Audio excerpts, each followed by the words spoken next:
It seems like I've always been driving, or if not driving, riding with someone else somewhere in a car, down dirt roads, two-lane blacktops, or interstates and freeways. When I got my first car, it seemed like I lived in it. I was always on the road. Driving represents the quintessential American freedom, the freedom of going where you want to go and when you want to go. That's why I have an ambivalence about riding the bus to campus. On one hand, I'm helping preserve the environment and cutting down on urban congestion. On the other hand, I feel like I'm giving up control of my own destiny by not being able to stop when I want to or choose the route I'm going. The bus is a lot less comfortable than my car.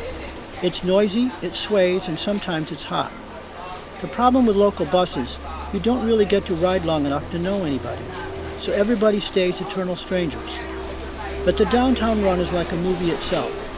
All the buildings race by past the large bus windows, with the conversations on the bus providing the backing soundtrack.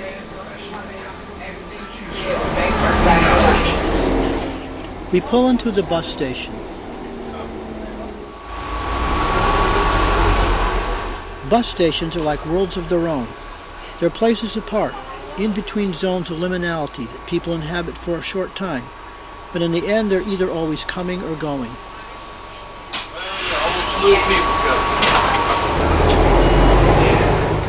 Growing up in suburbia, we always drove everywhere. I've always had my own personal car. I couldn't imagine being without it. But a lot of times I wished I lived in an urban center or a small town where I could walk to everything and not be so tied to the car. Giving up the freedom of driving is a scary thing, which is why older people hang on to their driver's licenses as long as they can, long after their reflexes can't keep up with the demands of driving.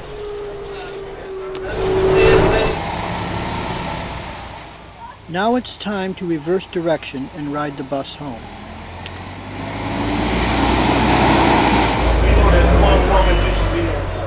The nighttime bus ride home seems to be the opposite of the daytime ride. Now you somehow seem to be inside the movie itself, but watching it and being a part of it at the same time.